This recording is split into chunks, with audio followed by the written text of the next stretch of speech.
지난밤 평안히 주무셨습니까?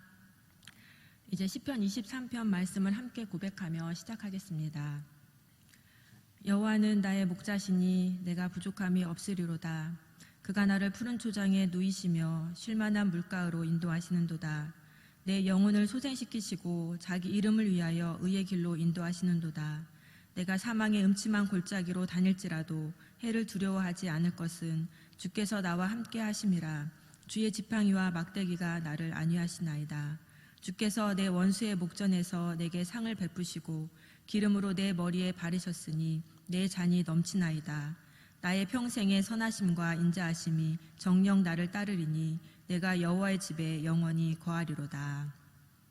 찬송 493장 찬양하겠습니다. 찬송 493장입니다.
하나님께서 오늘 우리에게 주신 말씀은 창세기 39장 1절에서 23절 말씀입니다.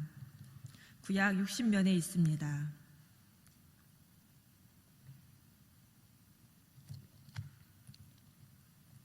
창세기 39장 1절에서 23절 말씀을 함께 봉독하겠습니다.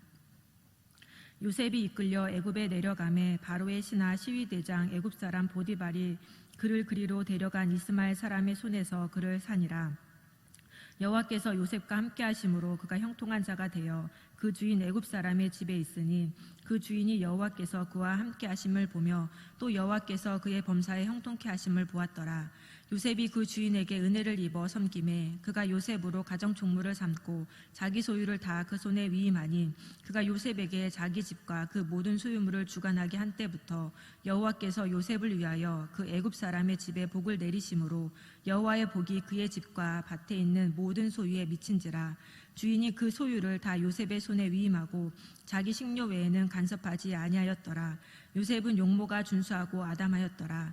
그 후에 그 주인의 처가 요셉에게 눈짓하다가 동침하기를 청하니 요셉이 거절하며 자기 주인의 처에게 이르되 나의 주인이 가중 재반 소유를 간섭지 아니하고 다 내 손에 위임하였으니 이 집에는 나보다 큰 이가 없으며 주인이 아무것도 내게 금하지 아니하였도다. 금한 것은 당신뿐이니 당신은 자기 아내임이라. 그런즉 내가 어찌 이 큰 악을 행하여 하나님께 득지하리이까. 여인이 날마다 요셉에게 청하였으나 요셉이 듣지 아니하여 동침하지 아니할 뿐더러 함께 있지도 아니하니라. 그러할 때 요셉이 시무하러 그 집에 들어갔더니 그 집 사람은 하나도 거기 없었더라. 그 여인이 그 옷을 잡고 가로되 나와 동침하자. 여인이 요셉이 자기 옷을 그 손에 버리고 도망하여 나가매 그가 요셉이 그 옷을 자기 손에 버려두고 도망하여 나감을 보고 집 사람들을 불러서 그들에게 이르되 보라, 주인이 히브리 사람을 우리에게 데려다가 우리를 희롱하게 하도다. 그가 나를 겁감고자 내게로 들어오기로 내가 크게 소리 질렀더니 그가 나의 소리 질러 부름을 듣고 그 옷을 내게 버려두고 도망하여 나갔느니라 하고 그 옷을 곁에 두고 자기 주인이 집으로 돌아오기를 기다려 이 말로 그에게 구하여 가로되 당신이 우리에게 데려온 히브리 종이 나를 희롱코자 내게로 들어왔기로 내가 소리질러 불렀더니 그가 그 옷을 내게 버려두고 도망하여 나갔나이다. 주인이 그 아내가 자기에게 고하기를 당신의 종이 내게 이같이 행하였다 하는 말을 듣고 심히 노한지라. 이에 요셉의 주인이 그를 잡아 옥에 넣으니 그 옥은 왕의 제수를 가두는 곳이었더라.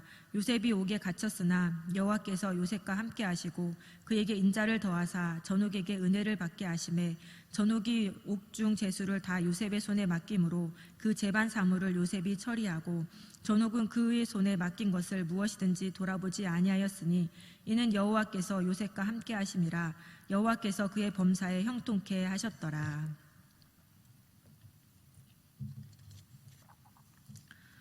오늘 본문 말씀에는 애굽으로 팔려간 요셉의 삶이 기록되어 있습니다. 애굽으로 팔려가기 전에 요셉은 사랑을 독차지하며 무서운 것도 또 부족한 것도 없이 살던 부잣집 아들이었습니다. 그런데 하루아침에 형들의 시기를 받아서 이스마엘 사람들에게 팔려 애굽으로 왔고 애굽에서는 바로의 신하인 시위대장 보디발의 노예로 다시 팔렸습니다. 부잣집 아들 신분에서 짐승만도 못한 노예의 신분이 되었습니다. 낯선 땅에서 가족과 떨어져서 노예 신분으로 살아가게 됐으니 모든 것이 혼란스럽고 무섭기만 했을 것입니다. 그러나 이런 요셉과 하나님께서 함께 하셨습니다. 그래서 요셉은 형통한 자가 되었고 그가 하는 모든 일이 잘 풀렸습니다. 보디발도 하나님이 요셉과 함께 하시면서 그가 하는 모든 일이 잘 되도록 도와주시고 계시다는 것을 알게 되었습니다. 그래서 보디발은 요셉을 가정총무로 삼아 집안일과 자신의 모든 재산을 요셉에게 맡겨서 관리하게 했습니다. 이때부터 하나님은 요셉을 보시고 보디발의 집과 그의 밭과 그의 모든 소유에 복을 주셨습니다. 그런데 또다시 요셉에게 어려움이 찾아왔습니다. 보디발의 아내가 용모가 빼어나고 아름다운 요셉을 유혹하기 시작한 것입니다. 보디발의 아내는 요셉에게 눈짓하며 침대로 가자고 깨웠습니다. 한두 번 그런 것이 아니라 날마다 노골적으로 잠자리를 요청했습니다. 요셉은 즉시 거절했고 아예 보디발의 아내와 함께 있지도 않았습니다. 그러던 어느 날 요셉이 일을 하려고 집 안으로 들어갔는데 집 안에는 종들이 하나도 없었습니다. 보디발의 아내는 요셉의 옷을 잡고 침실로 가자고 졸라댔고 요셉은 붙잡힌 옷을 버려둔 채 뿌리치고 집 밖으로 나갔습니다. 그러자 보디발의 아내는 집사람들을 불러서 히브리 사람이 자신을 희롱했다고 하며 요셉을 모함했습니다. 보디발은 분노했고 요셉을 잡아 감옥에 가뒀습니다. 노예 신분으로 사는 것도 비참한 일인데 하지도 않은 일로 모함을 받아서 요셉은 죄수가 되었습니다. 어느 누구도 구출해 줄 수 없는 밑바닥 인생이 되었습니다. 그러나 감옥에서도 하나님은 요셉과 함께 계시면서 그를 돌봐주셨습니다. 하나님은 요셉을 한결같이 사랑하셨고 간수장의 눈에 들게 하셨습니다. 그래서 간수장은 감옥 안의 죄수들과 감옥 안에서 일어나는 모든 일들을 요셉에게 맡기고 아무것도 간섭하지 않았습니다. 그렇다면 오늘 본문에서 하나님은 어떤 분이십니까? 하나님은 우리와 함께 하시는 분이십니다. 오늘 본문에는 여호와께서 함께 하신다라는 표현이 빈번하게 등장합니다. 2절에 여호와께서 요셉과 함께 하심으로, 3절에 그 주인이 여호와께서 그와 함께 하심을 보며, 21절에 여호와께서 요셉과 함께 하시고, 23절에 이는 여호와께서 요셉과 함께 하심이라. 이는 요셉의 삶을 이끌어가는 주체가 바로 하나님이라는 사실을 말해주고 있습니다. 하나님께서는 요셉에게 비전을 주셨고 그 비전을 이루기 위해서 요셉과 함께 하셨습니다. 요셉은 노예의 신분이고 제수의 신분이었지만 하나님께서 함께 하심으로 형통한 자가 되었습니다. 하나님께서 그와 함께 하시면서 그를 돌봐주시고 그가 하는 모든 일이 잘 풀리도록 해주셨기 때문입니다. 요셉이 하는 모든 일이 잘 풀리니 보디발은 집안일과 그의 모든 재산을 요셉에게 맡겼습니다. 또 간수장도 감옥의 죄수들과 감옥 안에서 일어나는 모든 일을 요셉에게 맡겼습니다.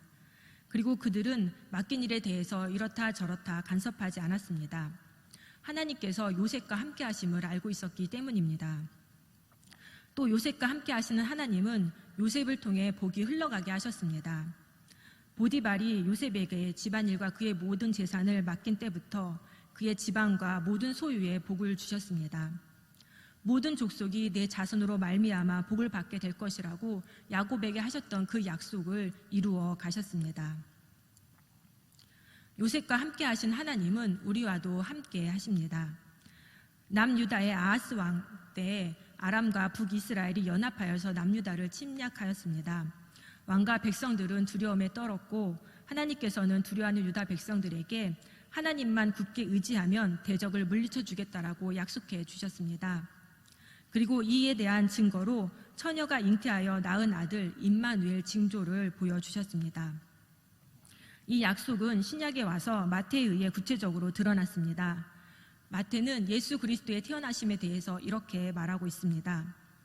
요셉과 약혼한 마리아가 성령으로 잉태하였고 의로운 사람 요셉은 마리아에게 부끄러움을 주지 않으려고 가만히 파혼하려고 했다. 그런데 주의 천사가 요셉의 꿈에 나타나서 말했다. 마리아의 태중에 있는 아기는 성령으로 잉태된 것이니 두려워하지 말고 마리아를 아내로 맞아들여라. 마리아가 아들을 낳을 것이니 그의 이름을 예수라 하여라. 그가 자기 백성을 그들의 죄에서 구원하실 것이다. 이 모든 일이 일어난 것은 보라 처녀가 잉태하여 아들을 낳을 것이요 그의 이름은 임마누엘이라 하리라 하신 말씀을 이루려 하신 것이다. 임마누엘은 번역하면 하나님이 우리와 함께 계시다는 뜻이다. 마태는 이사야 선지자를 통해 예언된 임마누엘이 바로 예수라고 밝혔습니다. 예수가 하나님이 우리와 함께 계신 증거입니다. 하나님이신 예수님은 인간의 몸을 입고 이 땅에 오셨고 자기 백성을 그들의 죄에서 구원하기 위해서 십자가에 못 박혀 죽으셨고 3일 만에 죽음을 이기고 다시 살아나셨습니다. 예수 그리스도를 믿고 그분을 삶의 주인으로 영접하는 자들에게는 예수님께서 그 마음에 거하시면서 함께 해주십니다. 하나님의 자녀인 우리 안에 예수 그리스도께서 함께 계십니다. 오늘 본문이 우리에게 주시는 교훈은 무엇입니까? 코람데오의 삶을 살아야 합니다. 코람데오란 라틴어로 하나님 앞에서라는 뜻입니다. 코람데오의 삶이란 인간을 지켜보시는 하나님 앞에서 살아가는 삶입니다. 하나님의 선하시고 기뻐하시고 온전하신 뜻을 구하고 분별하며 사는 삶입니다. 노예의 신분이었던 요셉은 코람데오의 삶을 살고 있었습니다. 보디발의 아내가 유혹을 했을 때 요셉은 단호하게 거절했습니다. 보디발의 아내는 주인이고 요셉은 노예라는 신분을 생각할 때, 또 당시 노예 사회가 성적으로 문란했다는 것을 생각할 때, 또 요셉이 20대의 혈기왕성한 청년이라는 사실을 생각할 때 요셉의 거절은 상상할 수도 없는 행동입니다. 한 번도 아니고 날마다 유혹하는 여주인의 청을 거절하고 그녀와 함께 있지도 않으려고 했다는 것은 죽을 각오까지 했다고도 볼 수 있습니다.